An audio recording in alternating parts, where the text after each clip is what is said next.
देखो यह क्या ही भली और मनोहर बात है, भाई लोग आपस में मिले रहे। आगे,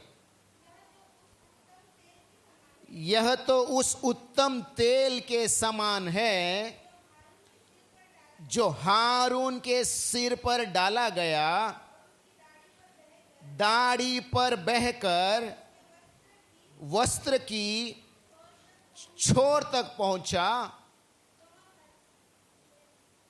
हार्मोन ओस के समान है।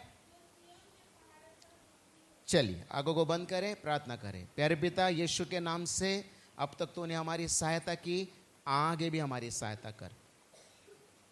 पवित्र आत्मा, तू हमें यीशु से मिलाने के लिए आया है, तू हमें यीशु की पहचान देने के लिए आया है, तू हमें यीशु की महिमा करने सिखाने के लिए आया है। तो आज का वचन समझने और उसके अनुसार चलने के लिए तेरी कृपा हमें दे। यीशु के नाम से मांगते हैं, सुन और कबूल कर पिता, आमीन। सो पिछले दिनों से हम एक विषय पर बात कर रहे हैं। रिबेका वो दर्जा खोल देना। हम बात कर रहे हैं एकता के ऊपर। किसके ऊपर? जहां तक मुझे याद है एकता ही हमारा विषय चल रहा है। और हमने ये भजन चुना, भजन से दोनों दर्जा खोल दे, भजन संहिता 133 वचन 1 और 2। मेरी तरफ देखो, उसमें लिखा है कि भाइयों का आपस में साथ में रहना कितना अच्छा है। तो खिड़की पर उगड़ा, भाइयों का आपस में साथ में मिलकर रहना कितना अच्छा है। ये कैसा है? ये ऐसा है मानो हारून जो महायाजक है, जो बड़ा सबसे बड़ा पुजारी है, उसके सिर पर जो तेल डाला गया, वो तेल उसकी दाढ़ी से, उसके शरीर से बहता उसके वस्त्र की छोर तक पहुंचा। हालेलुया। अभी पिछले दिनों ये सब हो गया, हम बार बार उसमें नहीं जाएंगे, ताकि मुझे नया जो मैं लेकर आया हूँ वो आप तक पहुंचा सकूं। मैंने आपको बताया यहां अभिषेक का जो तेल है, अभिषेक का जो तेल है, उसकी तुलना दो बातों से की है। एक जो हारून के सिर पर तेल डाला गया है, और दूसरा हार्मोन के पहाड़ पर ओस गिरी है। दाओ, वेरी गुड। ओस सबसे मंगला करते हैं। हालेलुया। पिछले हफ्ते मैंने आपको बताया नए करार में रोमियो की पत्री, रोम का रासपत्र 5वां अध्याय 5वां वचन, देवाने पवित्र आत्म्याच्या द्वारे त्याच्या प्रेमाचा वर्षाव आमच्या हृदयावर केलेला आहे। दूसरी भाषा में, आशा से लज्जा नहीं होती, क्योंकि पवित्र आत्मा जो हमें दिया गया है उसके द्वारा परमेश्वर का प्रेम हमारे मनों में डाला गया है। और सब लोग बोले, आपका उद्धार हुआ है, तुमचं तारण झालंय, तुम्ही येशूला ओळखता, तुम्ही येशूवर विश्वास ठेवता। याचा सर्वात मोठा पुरावा काय माहिती आहे? व्हेरी गुड, तुमचा कोणीच शत्रू नाही। आणि मीच म्हणतो आमेन, एकाला सोडून। माझ्याकडे नका बघू, सैतान येतो। व्हेरी गुड, सैतानाला सोडून तुमचा कोणीच दुसरा शत्रू नाही। आमेन। त्याच प्रेमाने, उसी परमेश्वर के प्रेम से आप परमेश्वर से प्रेम करते हैं, उसी परमेश्वर के प्रेम से आप परमेश्वर के चुने हुए लोगों से प्रेम करते हैं, और उसी परमेश्वर के प्रेम से आप खोए हुए जो यीशु को नहीं जानते ऐसे लोगों से भी प्रेम करते हैं। और सब लोग बोले आमेन, हालेलुया। तो वहां पर जो तेल की उपमा भजन संहिता 133 में जो तेल, अभिषेक का तेल कहा गया, उसको हमने क्या लिया है नए करार में? प्रेम। कितने लोगों समझ में आ रहा है? जुन्या करारामध्ये ज्याला अभिषेकाचं तेल हारूनच्या डोक्यावर ओतलंय असं म्हटलंय, ते आपल्या हृदयामध्ये ओतलं गेलंय, आणि ते काय आहे? देवाचं प्रेम। आमेन। यहां तक समझ में आया सबको? हाँ ना, हाँ ऐसा बोलते हैं, ना ऐसा बोलते हैं। सब लोग समझ में आया? चलिए आज हम थोड़ा सा आगे जाएंगे। ये जो पुराने नियम में अभिषेक का तेल जो हारून के सर पर डाला गया और दाढ़ी से होता हुआ कहां पहुंचा? वस्त्र की छोर तक। तो मैंने आपको क्या बताया? कलीसिया में जो कल नया जन्म पाया, जो कल प्रभु के पास आया, उसके जिंदगी से भी प्रभु का प्रेम दिखाई देगा। वो वस्त्र के छोर तक पहुंचने की बात करता है। आज हम निर्गमन की किताब में 30 अध्याय ये पुराने नियम में अभिषेक का तेल कैसे बनाया जाता था, आज हम उसके बारे में बात करेंगे। मैं समझ रहा हूं आपके लिए थोडा कठीण जाएगा, लेकिन मैं आपको एकदम असं भात असा कुस्करून देईन. हालेलुया. फक्त तुम्ही तुमचं हृदय उघडं ठेवा. आमेन. हालेलुया. राजा भाई, हम क्या सीख रहे हैं? पुराने नियम में एकता आने के लिए अभिषेक का तेल, लेकिन नए करार में वो अभिषेक का तेल क्या है सविता? परमेश्वर का प्रेम. अभी हम देख रहे हैं पुराने नियम में जो अभिषेक का तेल बनाया जाता था वो कैसे बनाया जाता था, उसमें क्या क्या सामग्री करते, साहित्य. Very good. काय काय साहित्य वापरलं जायचं ते आज आपण बघणार आहोत, आणि त्या साहित्याशी आपला काय संबंध आहे हे आज आपण बघणार आहोत. आमेन. हालेलुया. थोडासा ताट होऊन बसाल का? हे असं एकदम, म्हणजे मला सांगायला सुद्धा तसं खूप वेळ आहे आपल्याकडे. 12:45 झालंय. हाँ, 1ला वचन शुरू होता आपला एक्चुअली. चला ठीक है, चलिए. हाँ, निर्गमन की किताब 30 अध्याय. सब लोग आओ, जिसके पास बाइबल है 22 से लेकर 25 वचन को पढ़ेंगे. हाँ, बच्चे लोग भी ध्यान देंगे. हाँ, वेरी गुड. फिर यहोवा ने मूसा से कहा. सब लोग ने निकाला निर्गमन 30 22 से 25. हाँ चलो. फिर यहोवा ने मूसा से कहा, तू उत्तम से उत्तम सुगंध द्रव्य ले, अर्थात पवित्र स्थान के लिए शेकेल के अनुसार 500 शेकेल अपने आप निकला हुआ गंधरस, और उसका आधा अर्थात 250 शेकेल सुगंधित दालचीनी, और 250 शेकेल सुगंधित अगर, और 500 शेकेल तज, और 1 हीन जैतून का तेल लेकर उसने अभिषेक का पवित्र तेल अर्थात गंधी की रीति से तैयार किया हुआ सुगंधित तेल बनवाना. बस चलो, ज्यादा डिटेल में नहीं जाएंगे. बाइबल है आपके पास? कितने लोगों के पास बाइबल है? पेन है आपके पास? पेन या पेंसिल है? चलो, 5 साहित्य है इसमें. कितने साहित्य है? साहित्य बराबर बोली ना रिबेका? हाँ, साहित्य. 5 सामग्री है इसमें. पहला क्या है? कहाँ कुठे गेला? चला बाइबल मध्ये बघा आणि त्याच्या खाली अंडरलाइन करा, आणि मी जे शब्द सांगतोय ते तिथे लिहा. ओके. नहीं, पहला क्या है? पहला है गंधरस. गंधरस मिला? बघा ना. परत हा विषय येणार नाही, आज आलाय म्हणून सांगतोय तुम्हाला. पहला सामग्री कौन सा है? गंधरस. उसके आगे लिखो लोबान. क्या है वो? लोबान तर माहिती आहे ना? हाँ, तुम्हाला तर माहिती आहे. ओके. गंधरस म्हणजे काय? लोबान. दूसरा शब्द है शेकेल. गंधरस, शेकेल. दालचीनी. दालचीनी तो आपको मालूम है? नहीं मालूम? सब लोग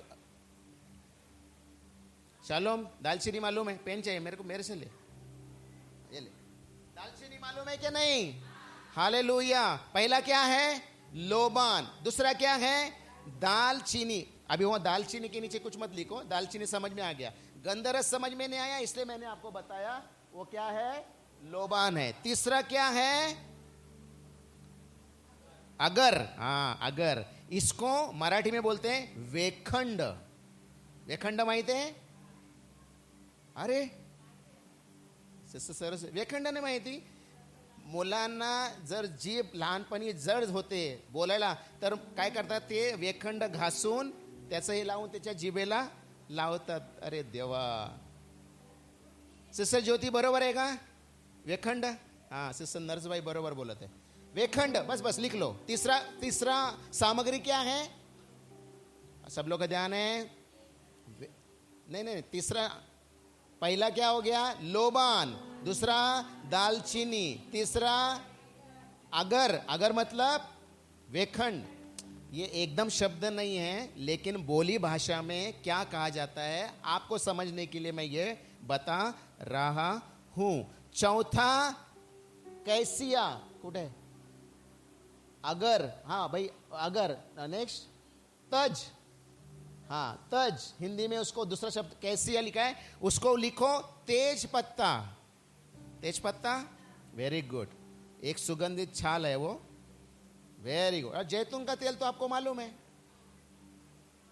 तो कितनी सामग्रियां हुई? Very good. पहला लोबान, दूसरा, तीसरा, तीसरा वेखंड, वेखंड ने अगर के नीचे लिखो वेखंड। हालेलुया। सर्वांचं लक्ष आहे का? सर्वांचं लक्ष आहे का? चलो फिर एक बार। सो लोबान, फिर दालचीनी, फिर वेखंड, फिर तेजपत्ता और फिर जैतून का तेल। Hallelujah, hallelujah.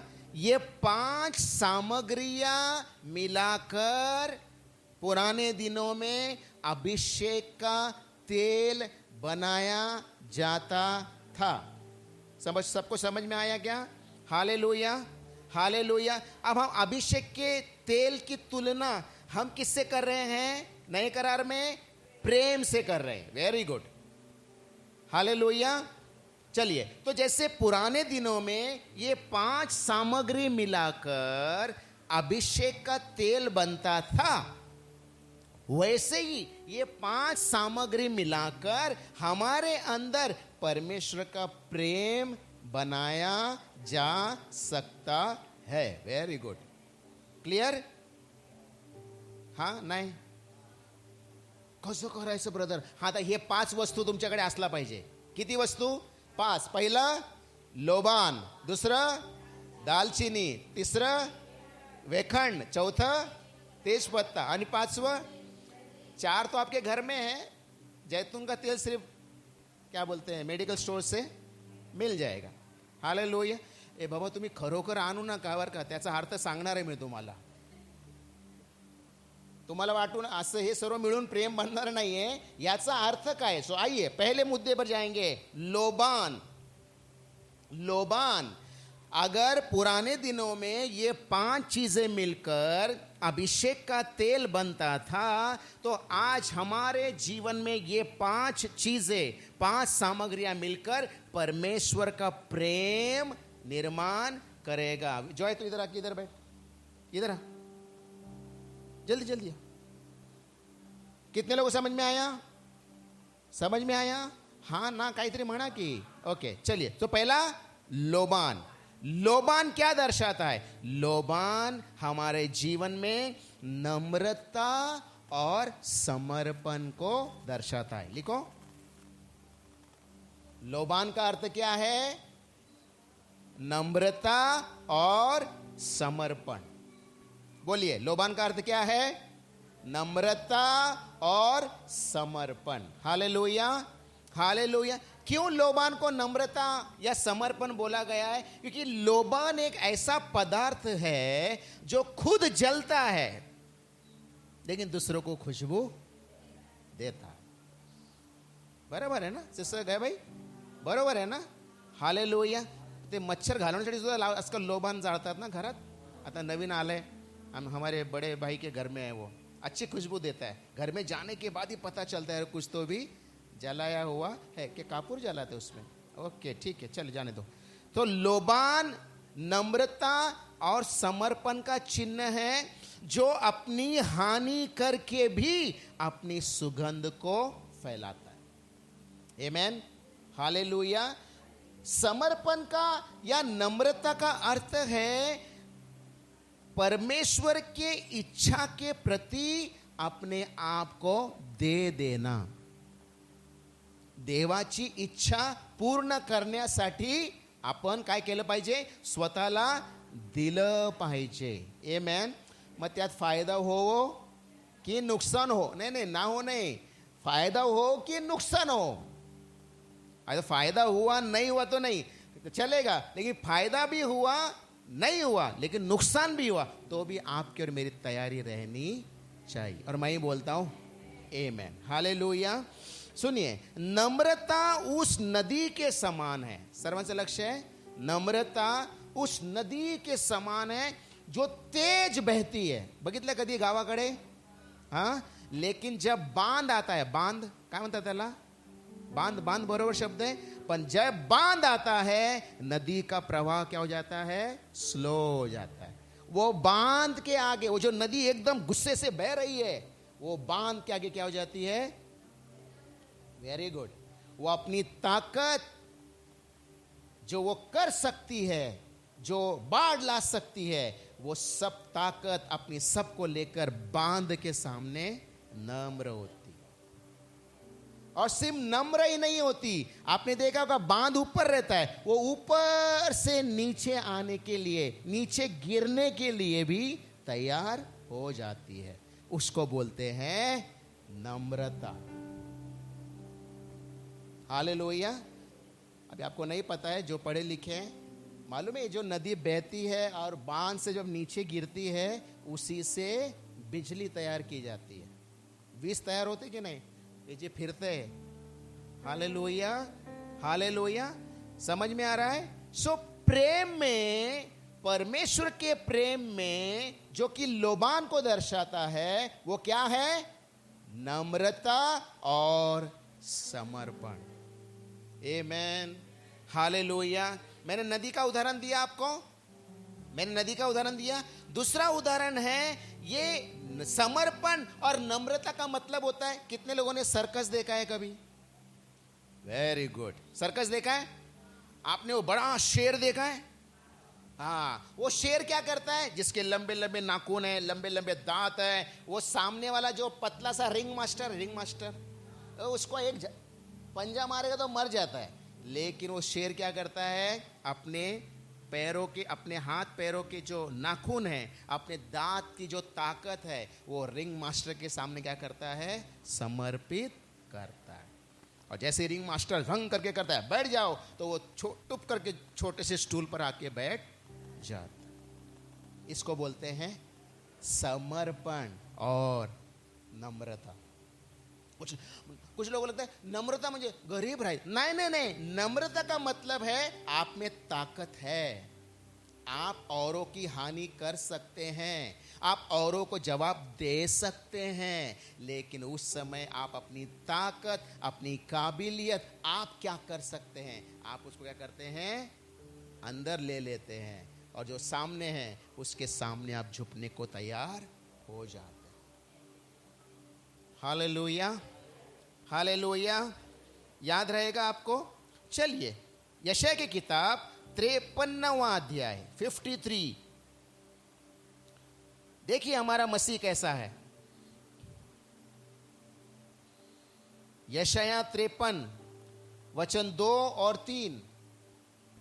क्योंकि वह उसके सामने अंकुर के समान और ऐसी जड़ के समान उगा, जो निर्जल भूमि में फूट निकले। एक मिनिट, माझ्याकडे समोर बघा, मराठीमध्ये वाचूया। कारण तो त्याच्या पुढे रोपासारखा वृक्ष वाळवंटात, जिथं पाणी नाही, वृक्ष भूमीतील अंकुरासारखा वाढला, त्याला रूप नव्हते, त्याला शोभा नव्हती, त्याच्याकडे पाहिले तर त्याच्यावर मन बसेल असे त्याच्या ठाई सौंदर्य नव्हते। ये किसके बारे में लिखा है? वेरी गुड, ये यशायाह 53 हमारे मसीहा के बारे में लिखा है। क्या वो ऐसा है? अरे यहां जो वर्णन दिया उसके बारे में, क्या वो ऐसा है? लेकिन वो ऐसा बना किसके लिए? आपके लिए और मेरे लिए। यह है उसकी नम्रता, और यही है उसका आपके लिए और मेरे लिए प्रेम। Hallelujah, hallelujah. खुश हैं क्या आप? खुश हैं? देखो हमारा प्रभु। मराठी में सेकंड पार्ट, त्याच्याकडे पाहिले तर त्याच्यावर मन बसेल असे त्याच्या ठाई काहीच नव्हते. जब क्रूस पर यीशु मारा गया, मैंने अभी शुरू में भी दोहराया, पता नहीं शायद प्रभु यही आपको कह, और वो तो रक्त बंबाळ झाला होता. त्याचं रक्त पूर्ण त्याच्या चेहऱ्यावर सुकलेलं होतं. त्याची दाढी खेचली होती. गत्समनीमध्ये जेव्हा त्यांनी प्रार्थना केली तेव्हा सुद्धा त्याच्या क्या बोलते हैं, माथे से पसीने के समान खून गिरा. वो लहू, उसकी दाढ़ी खींची गई वो लहू, उसको घुसे मारे गए वो लहू, उसके कांटों पर मुकुट रखा गया वो लहू, वो पूरा लहू लुहान उसका मुंह सूख गया था और लोगों को उसकी तरफ देखने को अच्छा नहीं लग रहा था. तो विद्रूप झाला होता. का? कारण तो तुमच्या आणि माझ्या पापासाठी हे सर्व सहन करत होता. आणि हीच होती त्याची नम्रता. Hallelujah, hallelujah. मैंने आपको पहले भी बताया, क्या प्रभु यीशु मसीह के पास पर्याय नहीं था? क्या पर्याय? पर्याय पर्याय गत्समनी बगीचे में जब उसने प्रार्थना की, उसने कहा पिता हो सके तो ये प्याला मुझसे दूर कर, लेकिन मेरी नहीं, समर्पण. हालेलुया, समर्पण. फिर वो गया आगे, तो जब उसको पकड़ने के लिए आए, पतरस भाई ने तलवार निकाली और वो मलखुस का कान काट दिया. तो प्रभु बोला, अरे भाई पतरस, अपनी तलवार अपने म्यान में रख. तुझे क्या लगता है मैं अभी आवाज मारूंगा तो क्या स्वर्गदूतों की 12 टोलियां मुझे बचाने के लिए नहीं आएगी? और आपको मालूम है स्वर्ग के ऊपर सारे स्वर्गदूत तैयारी थे तलवार लेके, प्रभु बस बोलो अभी आप. लेकिन यीशु ने कहा, मैं अपने अधिकार का, मेरे पास ऑप्शन है, मेरे पास पर्याय है, लेकिन मैं उसका इस्तेमाल नहीं करूंगा. यह है उसका समर्पण. हम क्या है, आज तेरा दिन है, मेरा भी दिन, जब मेरा दिन आएगा तब मैं बात करेगा. परमेश्वरीय प्रेम में 2 मुख्य बात है जो लोबान को दर्शाता है, वो है समर्पण और नम्रता. अगर आज आप और मैं परमेश्वर के प्रेम में बढ़ना चाहते हैं तो आपके अंदर और मेरे अंदर ये 2 गुण होना बहुत जरूरी है. और सब लोग बोले, चलिए फिलिपियों की पत्री 2 अध्याय 6 से लेकर 8 वचन को पढ़ेंगे. वहां पर क्या लिखा है? फिलिपियों 2:6 से लेकर 8. जिसने परमेश्वर के स्वरूप में होकर भी, देखो, परमेश्वर के स्वरूप में होकर भी, तो देव असून ही, हाँ, परमेश्वर के तुल्य होने को हाँ, अपने वश में रखने की वस्तु न तो समझा. देव असून सुद्धा त्याने देव म्हणून स्वतःला लोकांसमोर आणलं नाही. आमेन. अरे आप खुश है क्या नहीं इस बात से? आपको एहसास नहीं इस बात का? जब जब आप और मैं परमेश्वर के विरुद्ध पाप करते हैं, परमेश्वर परमेश्वर बोलकर नहीं, एक पिता बोलकर ही आपसे व्यवहार करता है. चलिए, हाँ, स्वरूप में होकर भी, वरन अपने आप को ऐसा शून्य कर दिया, शून्य कर दिया, और दास का स्वरूप धारण दास किया, का स्वरूप धारण किया, और मनुष्य की समानता में हो बस गया. 3 शब्द है. पहला क्या है? शून्य कर दिया, फिर दास कर दिया, फिर मनुष्य बना. मेरी तरफ देखो, इधर देखो सब लोग. यीशु की नम्रता देखो. किधर था यीशु? एक बार मैंने बताया था ना स्क्रीन पर, परमेश्वर कहां रहता है? पृथ्वी के घेरे के ऊपर रहता है. वो पृथ्वी के अंदर नहीं रहता है, पृथ्वी के घेरे के ऊपर. हालेलुया. और जब कभी उसको पैर फैलाने करेगा, पैर फैलाएगा तो पैर किधर आता है? धरती तक आता है. इतना ऊंचा है वो. लेकिन वो वहां से मनुष्य बनकर धरती पर आया, क्रूस पर मरकर कब्र में गया, कब्र से मरकर अधोलोक में गया. वो नीचे नीचे नीचे नीचे आया है. यह है उसकी नम्रता. और जब उसके पास ऑप्शन था, पर्याय था, दिखा सकता था, क्रूस पर बोले लोक, आता ये ना, आता उतरून दाखव की, आता उतरून दाखवशील तर सर्व लोक विश्वास ठेवतील तुझ्यावर की तू आहेस म्हणून. पण तो खाली आला नाही. का? कारण त्यांनी स्वतःला देवाला समर्पण केलेलं होतं. बघितलं नम्रता आणि समर्पण कसं संगती संगती जातात. उम्मीद है आपको समझ में आ रहा है. आमेन. नम्रता और समर्पण हाथ में हाथ डाल के जा रहे हैं. देखो किसकी जिंदगी से दिख रहे हैं? प्रभु यीशु मसीह की जिंदगी से हमको दिखाई देता है. आमेन. अभी इसके विरुद्ध अगर आप जाएंगे यशायाह की किताब 14वां अध्याय, चलिए जल्दी से पढ़ेंगे. 14वां 13 और 14 वचन पढ़िए.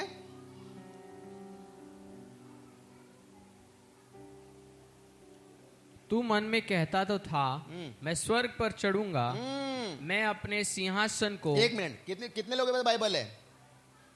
फिर एक बार स्क्रीन पे नहीं लगाया. तू मन में कहता तो था. एक मिनिट आहे. तुम्हाला ऐकायला येते का? बंद करूया. हाँ थोड़ा दार बंद करा. चला ठीक है, बरोबर वेळेवर होता. चला. तू मन में तो कहता था. हाँ पहली बार आया है शब्द बाइबल में, अंडरलाइन गोला बनाओ. मैं, हाँ मैं क्या करूंगा? स्वर्ग पर चढ़ूंगा. मैं क्या करूंगा? स्वर्ग पर कौन चढ़ूंगा. बोल रहा है? नहीं मालूम आपको?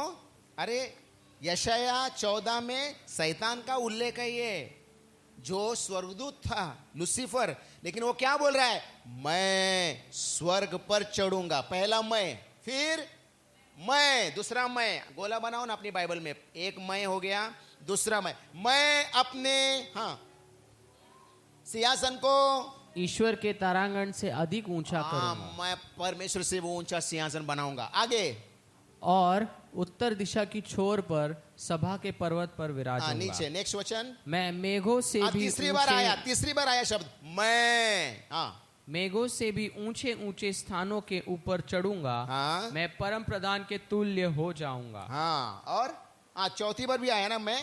4 बार लूसीफर के मुंह से निकला है मैं.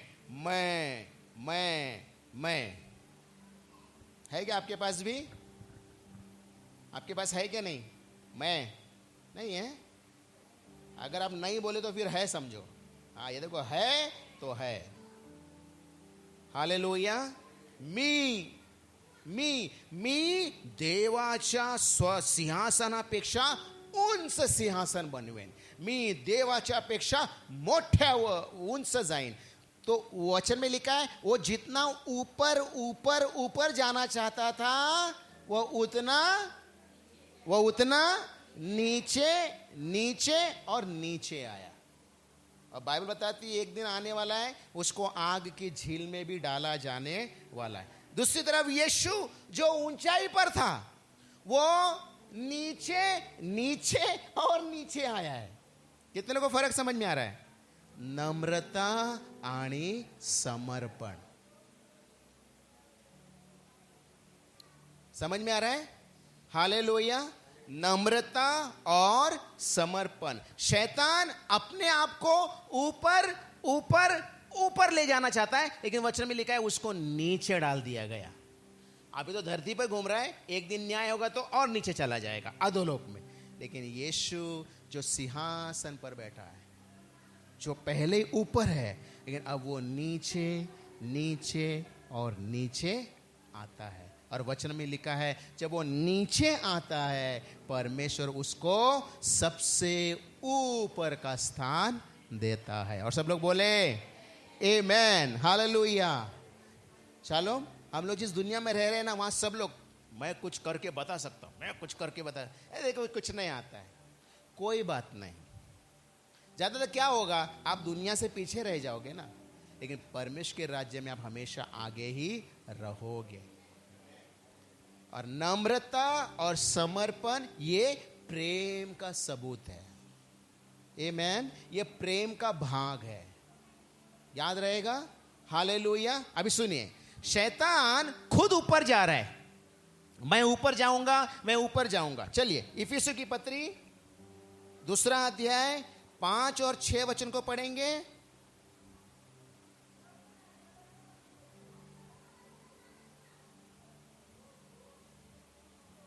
चलो जब हम अपराधों के कारण मरे हुए थे हाँ? तो हम मसीह के साथ जिलाया. मसीह के साथ जिलाया. अनुग्रह ही से तुम्हारा उद्धार हुआ उद्धार है हुआ, और मसीह यीशु में उसके साथ उठाया उठाया, और स्वर्गीय स्थानों में उसके साथ बैठाया। 3 शब्द आया है जो है वहां पर, जिलाया, उठाया और बैठाया। अंडरलाइन किया आपने? अब मेरी तरफ देखो, याद है मैंने बहुत पहले आपको बताया था, मेरी तरफ सब लोग देखो, अब यहां पर बोर्ड नहीं है। जब परमेश्वर ने दुनिया बनाई, मेरी तरफ देखो, परमेश्वर ने कैसे बनाया दुनिया? परमेश्वर फिर नहीं नको, गड़बड़ होएगा, नहीं, परमेश्वर, मनुष्य, शैतान। याद आया क्या? ये मैं बताया हूं ना, याद आया ना? मनुष्य ने पाप किया तो क्या बदल गया? परमेश्वर, मनुष्य की जगह कौन आ गया?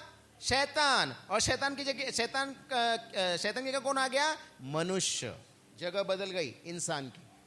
पहले परमेश्वर, फिर मनुष्य, फिर शैतान। पाप दुनिया में आया, परमेश्वर, शैतान, मनुष्य।